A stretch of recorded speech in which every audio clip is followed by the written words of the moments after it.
नमस्कार और स्वागत है द डीप डाइव में। नमस्कार। आज हमारे हाथ लगे हैं मार्टिन जे प्रेंग की क्लासिक किताब टेक्निकल एनालिसिस एक्सप्लेन्ड पर बनाए गई कुछ बहुत ही दिलचस्प नोट्स। और हमारा मकसद है बाजार के चार्ट्स और सिग्नल्स को समझने की इस कला को एकदम आसान बनाना। जैसे कोई पहेली सुलझा रहे हो। बिल्कुल। एक सवाल है जो हमेशा परेशान करता है कि आखिर ज्यादातर ट्रेडर्स पैसा गंवाते क्यों हैं। ये ऊपर नीचे जाती लाइनें, ये चार्ट्स इतने उलझे हुए क्यों लगते हैं? सही बात है। प्रिंग का इस पर एक बहुत मजेदार और सीधा जवाब है। वो कहते हैं सब कुछ भूल जाओ, सिर्फ एक चीज पर ध्यान दो, कीमत। बस कीमत। हाँ, अगर कीमत की भाषा समझ आ गई तो समझो बाजार का राज खुल गया। और यहीं से उनका वो सबसे बड़ा सिद्धांत शुरू होता है। Price discounts everything. मतलब बाजार की कीमत में हर खबर, हर उम्मीद, हर डर सब पहले से शामिल होता है। हाँ, घोषित करने वाली है तो क्या कीमत को आज ही पता चल जाता है? एक तरह से हाँ। इसे ऐसे समझे कि बाजार में कुछ लोग हैं जिन्हें हम स्मार्ट मनी कहते हैं। अच्छा। ये बड़े इंस्टीट्यूशनल इन्वेस्टर्स, जानकार लोग होते हैं। उन्हें खबरें हम तक पहुंचने से बहुत पहले मिल जाती हैं। या वो अंदाजा लगा लेते हैं? बिल्कुल, वो आने वाली खबरों का सही अंदाजा लगा लेते हैं। और जब वो खरीदारी या बिकवाली शुरू करते हैं तो कीमत अपने आप उस दिशा में चलने लगती है। अच्छा। जब तक वो खबर टीवी पर आती है और आम लोग उसे देखकर रिएक्ट करते हैं, तब तक तो कीमत अपना ज्यादातर सफर तय कर चुकी होती है। यानी आप कह रही हैं कि किसी कंपनी के बारे में अच्छी खबर पढ़ने से बेहतर है कि हम सीधे उसके शेयर की कीमत का चार्ट देख लें। हाँ, क्योंकि चार्ट में वो खबर पहले ही पच चुकी है। पच चुकी है, वाह। प्राइस के हिसाब से कीमत ही असली खबर है। वो बाजार की सबसे बड़ी सच्चाई है जो कभी झूठ नहीं बोलती। एक ट्रेडर का काम भविष्य बताना नहीं है, बल्कि बस कीमत को ध्यान से सुनना है कि वो इस वक्त क्या कहानी सुना रही है। ठीक है, तो अगर कीमत ही सब कुछ है तो फिर इस टेक्निकल एनालिसिस का असल मकसद क्या है? क्या ये कोई जादू की छड़ी है जो बता दे कल क्या होगा? नहीं, जादू बिल्कुल नहीं। प्राइंग इसे बहुत साफ करते हैं। टेक्निकल एनालिसिस कोई भविष्य बताने का विज्ञान नहीं है। तो फिर क्या है? ये संभावनाओं को, मतलब प्रोबेबिलिटी को समझने का एक तरीका है। ये हमें सिर्फ ये बताता है कि पलड़ा किस तरफ भारी है। कि बाजार के ऊपर जाने की संभावना ज्यादा है या नीचे जाने की? बिल्कुल, हम सिर्फ सही संभावना पर दांव लगाने की कोशिश करते हैं। और यहीं पर शायद ट्रेडिंग का वो सबसे मशहूर नियम आता है, ट्रेंड इज योर फ्रेंड। हाँ, ट्रेंड के साथ दोस्ती करो, उसके खिलाफ मत जाओ। ये सबसे पहला और सबसे जरूरी नियम है। बिल्कुल, इसे ऐसे समझें कि अगर नदी तेजी से बह रही है तो उसके साथ तैरना आसान है। सही बात है। तो थक भी जाएंगे और डूबने का खतरा भी रहेगा। बाजार भी एक नदी की तरह है और ट्रेंड उसका बहाव। किताब में 3 तरह के ट्रेंड्स का जिक्र है, मेजर, इंटरमीडिएट और माइनर। ये क्या हैं और एक आम ट्रेडर के लिए इनमें से सबसे जरूरी क्या है? क्योंकि ज्यादातर लोग तो दिन भर की छोटी मोटी हलचल में ही उलझे रहते हैं। यही तो सबसे बड़ी गलती है। अच्छा। प्रिंग कहते हैं कि असली पैसा मेजर ट्रेंड को समझकर बनता है, जो 1 से 5 साल तक चल सकता है। ये बाजार की मुख्य दिशा है। ओके।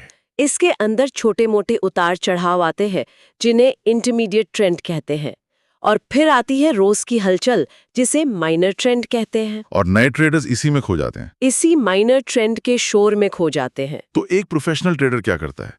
वो इस शोर से कैसे बचता है? वो सबसे पहले बड़ी तस्वीर देखता है।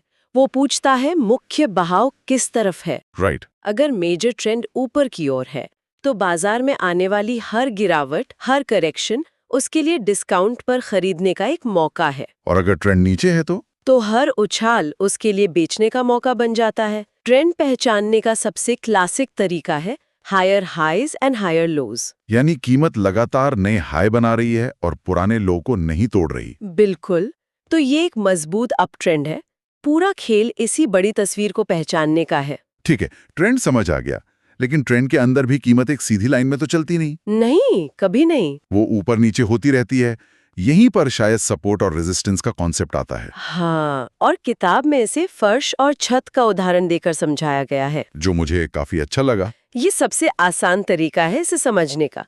सपोर्ट वो एक फर्श की तरह है।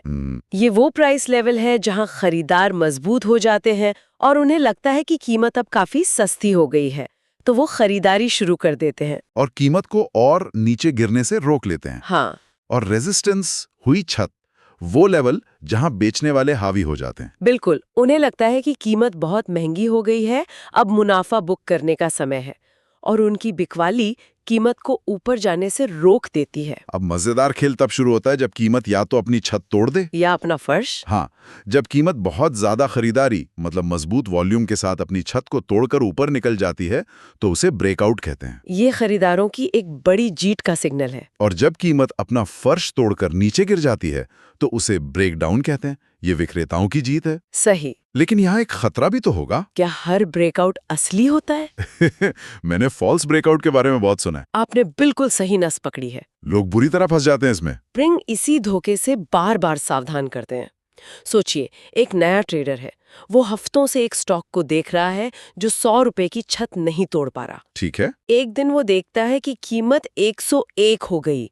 वो अपना सारा पैसा लगा देता है ये सोचकर कि अब ये रॉकेट बनेगा। और फिर? लेकिन शाम होते होते बाजार बंद होने तक कीमत वापस 98 पर आकर बंद हो जाती है। अरे बाप रे। इसे कहते हैं फॉल्स ब्रेकआउट ट्रैप। उसका सारा उत्साह, सारा पैसा एक ही दिन में फंस गया। तो इस जाल से बचने का कोई तरीका है? कैसे पहचाने कि ब्रेकआउट असली है या नकली? 2 सबसे बड़े सुराग हैं। पहला और सबसे जरूरी, वॉल्यूम। वॉल्यूम? एक असली ब्रेकआउट में हमेशा वॉल्यूम में जबरदस्त बढ़ोतरी होती है। इसका मतलब है कि बड़े खिलाड़ी भी उस मूव में शामिल हैं। अच्छा। अगर कीमत ऊपर जा रही है लेकिन वॉल्यूम नहीं बढ़ रहा तो समझो दाल में कुछ काला है। और दूसरा सुराग? दूसरा है क्लोजिंग प्राइस। स्प्रिंग का नियम है, ब्रेकआउट की पुष्टि हमेशा क्लोजिंग प्राइस से करें। दिन के बीच में नहीं? नहीं, दिन के बीच में कीमत कहीं भी जा सकती है, लेकिन असली ताकत तभी मानी जाती है जब वो उस लेवल के ऊपर मजबूती से बंद हो। ये बहुत काम की बात है। तो वॉल्यूम यानी बाजार के इरादे का सबूत। बिल्कुल। अब अगर एक कदम और आगे बढ़ें, हाँ। तो इन सब कीमतों और ट्रेंड्स के पीछे तो इंसान ही है, उनकी भावनाएं हैं। हाँ, क्या इन भावनाओं को भी चार्ट पर पढ़ा जा सकता है? बिल्कुल। यहीं पर टेक्निकल एनालिसिस सबसे दिलचस्प हो जाता है। इसके लिए डाउ थ्योरी कमाल की है। अच्छा, डाउ थ्योरी। हाँ, जो बाजार के 3 मनोवैज्ञानिक चरणों को समझाती है। बताइए इसके बारे में। पहला चरण है एक्यूमुलेशन फेज, यानी जमा करने का दौर। ये तब होता है जब बाजार में मायूसी छाई होती है, बुरी खबरें होती हैं, लेकिन स्मार्ट मनी को पता होता है कि बुरे दिन खत्म होने वाले हैं। और वो चुपचाप धीरे धीरे माल उठाना शुरू कर देते हैं। अच्छा। फिर दूसरा चरण आता है पब्लिक पार्टिसिपेशन फेज, यानी जब आम लोग पार्टी में शामिल होते हैं। अब अच्छी खबरें आने लगती हैं, ट्रेंड साफ दिखने लगता है, और हम आप जैसे लोग पैसा लगाना शुरू करते हैं। हाँ। तो मतलब जब तक खबर टीवी पर आती है और हम जैसे आम लोग पैसा लगाने की सोचते हैं, तब तक तो स्मार्ट मनी अपनी आधी पार्टी खत्म कर चुकी होती है। बिल्कुल, यही इस थियरी का सबसे बड़ा सबक है। और तीसरा और आखिरी चरण, डिस्ट्रीब्यूशन फेज। अब बाजार में हर तरफ उत्साह का माहौल होता है, हर कोई पैसा बना रहा होता है, लेकिन स्मार्ट मनी को पता चल जाता है कि अब चीजें जरूरत से ज्यादा महंगी हो गई हैं। वो धीरे धीरे अपना मुनाफा बुक करके निकलने लगते हैं। और अपना माल किसको बेचते हैं? उन आम लोगों को जो अभी अभी उत्साह में पार्टी में आए हैं। पब्लिक की एंट्री अक्सर स्मार्ट मनी के एग्जिट का सिग्नल होती है। ये तो कमाल है। मतलब पूरा का पूरा चक्र हमेशा दोहराया जाता है। हमेशा। और शायद इसी साइकोलॉजी का ग्राफिकल रूप हमें चार्ट पैटर्न्स में दिखता है। बिल्कुल। स्प्रिंग कहते हैं कि चार्ट पैटर्न्स बाजार की साइकोलॉजी का ब्लूप्रिंट है। तो ये अजीब सी शक्लें जैसे हेड एंड शोल्डर्स या डबल टॉप, ये असल में लोगों के डर और लालच का ग्राफ है। अच्छा, आपने एकदम सही समझा। ये सिर्फ आकृतियां नहीं हैं, ये खरीदारों और विक्रेताओं के बीच चल रही लड़ाई की कहानियां हैं। कोई उदाहरण? मिसाल के तौर पर डबल टॉप पैटर्न, जो अंग्रेजी के एम अक्षर जैसा दिखता है। हाँ, एम शेप। ये हमें क्या बताता है? ये बताता है कि खरीदारों ने कीमत को एक खास ऊंचाई तक ले जाने की पहली कोशिश की, लेकिन वहां बैठे विक्रेताओं ने उन्हें नीचे धकेल दिया। ओके। खरीदारों ने हिम्मत नहीं हारी, उन्होंने दोबारा पूरी ताकत से उसी ऊंचाई तक जाने की कोशिश की, लेकिन विक्रेता इस बार भी ज्यादा मजबूत साबित हुए और कीमत को फिर से नीचे गिरा दिया। हाँ, 2 बार बुरी तरह हारने के बाद खरीदारों का भरोसा टूट जाता है और बाजार पर विक्रेताओं का कब्जा हो जाता है। वाह। हर पैटर्न के पीछे ऐसी ही एक मनोवैज्ञानिक कहानी छिपी होती है। वाह। इस नजरिए से तो चार्ट देखना एक जासूसी कहानी पढ़ने जैसा हो गया। बिल्कुल। तो head and shoulders, triangles, channels, ये सब अलग अलग कहानियां सुनाते हैं। जी। लेकिन इतने उतार चढ़ाव में सिर्फ आंखों से ट्रेंड या पैटर्न देखना तो मुश्किल हो सकता है। हो सकता है। क्या कोई ऐसे टूल्स हैं जो इस काम को थोड़ा आसान बना सकें, इस शोर को फिल्टर कर सकें? हाँ बिल्कुल, और यहीं पर मूविंग एवरेज जैसे इंडिकेटर्स काम आते हैं। Moving average? इनका काम ही है कीमत के रोज के शोर को फिल्टर करके एक स्मूथ लाइन बनाना, ताकि हमें ट्रेंड की दिशा साफ साफ दिखाई दे। मैंने 50 दिन और 200 दिन की मूविंग एवरेज के गोल्डन क्रॉस और डेथ क्रॉस के बारे में बहुत सुना है। ये सुनने में तो बड़े नाटकीय लगते हैं। ये असल में क्या बताते हैं? ये लंबी अवधि के ट्रेंड में बदलाव के बहुत मजबूत संकेत माने जाते हैं। अच्छा। जब छोटी अवधि की 50 दिन की लाइन लंबी अवधि की 200 दिन की लाइन को नीचे से काटकर ऊपर निकल जाती है, तो इसे गोल्डन क्रॉस कहते हैं। मतलब तेजी का संकेत? हाँ, ये संकेत देता है कि बाजार में एक लंबी तेजी का दौर शुरू हो सकता है। और डेथ क्रॉस? इसका उल्टा। ओके। जब 50 दिन की लाइन 200 दिन की लाइन को ऊपर से काट के नीचे आ जाती है, तो उसे डेथ क्रॉस कहते हैं, जो एक लंबी मंदी का खतरा बताता है। लेकिन ये गोल्डन क्रॉस और डेथ क्रॉस सुनने में तो बहुत निर्णायक लगते हैं। क्या ये हमेशा काम करते हैं? ये बहुत अच्छा सवाल है। या ये भी कभी कभी धोखा दे जाते हैं? और इसका जवाब है नहीं, ये हमेशा काम नहीं करते। अच्छा। इसीलिए मैंने कहा था कि ये सिर्फ सहायक उपकरण है, खुद में कोई ट्रेडिंग सिस्टम नहीं। कई बार बाजार एक डेथ क्रॉस दिखाने के बाद वहीं से घूम जाता है और तेजी पकड़ लेता है। तो सिर्फ क्रॉसओवर देखकर ट्रेड करना बहुत जोखिम भरा है। बहुत ज्यादा। आपको हमेशा कीमत, वॉल्यूम और पैटर्न से इसकी पुष्टि करनी होती है। इंडिकेटर्स सिर्फ कंफर्मेशन के लिए हैं, आंख बंद करके भरोसा करने के लिए नहीं। बिल्कुल नहीं। और आरएसआई जैसे मोमेंटम ऑसिलेटर्स के बारे में क्या, वो क्या बताते हैं? आरएसआई जैसे ऑसिलेटर्स हमें ट्रेंड की ताकत, मतलब उसकी रफ्तार के बारे में बताते हैं। रफ्तार? हाँ, कभी कभी कीमत तो ऊपर जारी होती है, लेकिन आरएसआई नीचे गिर रहा होता है।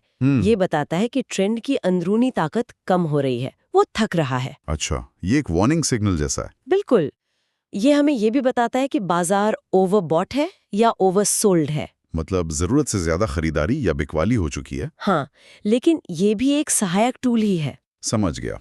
यानी असली हीरो तो कीमत, ट्रेंड और वॉल्यूम ही है, बाकी सब सिर्फ सहायक कलाकार हैं। बिल्कुल सही। ये सब बातें हमें बाजार की साइकोलॉजी समझने में मदद करती हैं। लेकिन उस ट्रेडर का क्या, जो ये सब देख रहा है?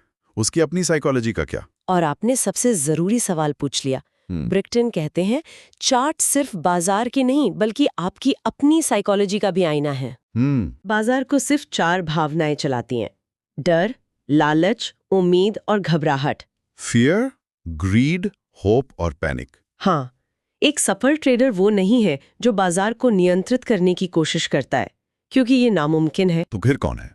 एक सफल ट्रेडर वो है जो इन भावनाओं के बीच अपनी साइकोलॉजी को नियंत्रित करना सीख जाता है। पर ये तो कहना आसान है, करना बहुत मुश्किल। बहुत मुश्किल। जब अपना पैसा दांव पर लगा हो तो भावनाएं तो हावी होंगी ही। इससे बचने का क्या कोई तरीका है? इसका एक ही तरीका है, अनुशासन।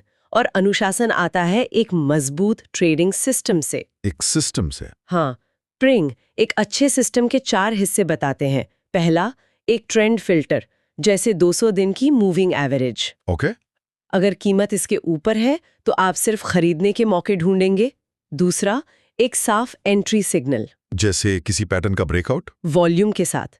तीसरा और सबसे जरूरी, एक स्टॉप लॉस। स्टॉप लॉस यानी ट्रेड लेने से पहले ही ये तय कर लेना कि अगर मैं गलत साबित हुई तो कहां पर छोटा सा नुकसान लेकर बाहर निकल जाऊंगी। और चौथा, पोजीशन साइजिंग, यानी हर ट्रेड पर अपनी कुल पूंजी का सिर्फ एक छोटा हिस्सा ही दांव पर लगाना। तो एक सिस्टम होने से भावनाएं बीच में नहीं आती। बिल्कुल, आप नियम के हिसाब से काम करते हैं, डर या लालच के हिसाब से नहीं। और शायद इसलिए ज्यादातर लोग फेल होते हैं, क्योंकि उनके पास कोई सिस्टम ही नहीं होता। उनके पास कोई सिस्टम नहीं होता, वो बस भावनाओं में बहकर फैसले लेते हैं। ट्रेंड के खिलाफ जाना, स्टॉप लॉस ना लगाना, एक ही दिन में बहुत सारे ट्रेड करना या नुकसान वाले ट्रेड को इस उम्मीद में पकड़े रहना कि वो वापस आ जाएगा। हाँ, ये सब भावनात्मक गलतियां हैं जो आपका अकाउंट खाली कर देती हैं।